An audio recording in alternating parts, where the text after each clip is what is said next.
Selebgram Karin Nolfilda atau Awkarin kini menjadi trending di Twitter. Lantaran Awkarin diduga kembali putus dengan sang kekasih Gangga Kusuma. Dalam beberapa hari ini, Awkarin sudah tak lagi memposting sebuah cerita Instagramnya. Padahal dia merupakan orang yang aktif membagikan momen-momen kesehariannya.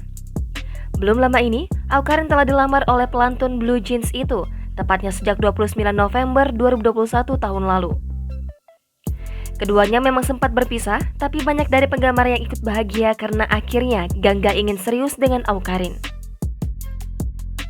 Belum lama dilamar, mantan kekasih Gaga Muhammad ini sering memposting tweet galau di Twitter pribadinya. Dalam postingannya terbaru, sahabat Keanu AGL itu menyebut dirinya masih belum bisa berkomunikasi dengan siapapun untuk saat ini. Tak hanya itu, Awkarin juga meminta maaf sudah membuat semua orang kecewa. Dirinya bahkan menyebut kondisinya kini sedang tak baik, bahkan sampai mengalami trauma besar. Karena tweetnya itu, banyak warganet yang akhirnya berspekulasi bahwa Awkarin benar putus dengan Gangga, sehingga banyak dukungan yang dilontarkan dari para warganet di Twitter untuknya.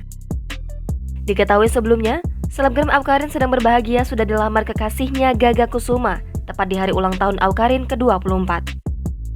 Terlihat momen romantis Gangga melamar Awkarin dibagikan oleh para sahabat dari wanita yang bernama asli Karin Nolfilda.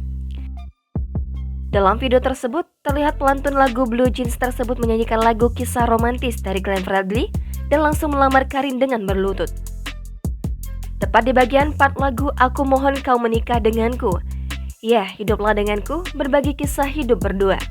Gangga memberikan kotak cincin dan membukanya tepat di depan Awkarin di story Instagram Keanu Angelo pada Senin 30 November 2021 pagi. Sebelumnya, Karin sempat mengakhiri hubungan pacaran dengan Gangga dan memutuskan untuk memilih kembali bersama mantan kekasihnya. Karin dan Gangga pertama kali menjalani hubungan pacaran dimulai pada tahun 2018 sampai 2019. Keduanya sepakat putus dan kembali bersama di tahun 2021.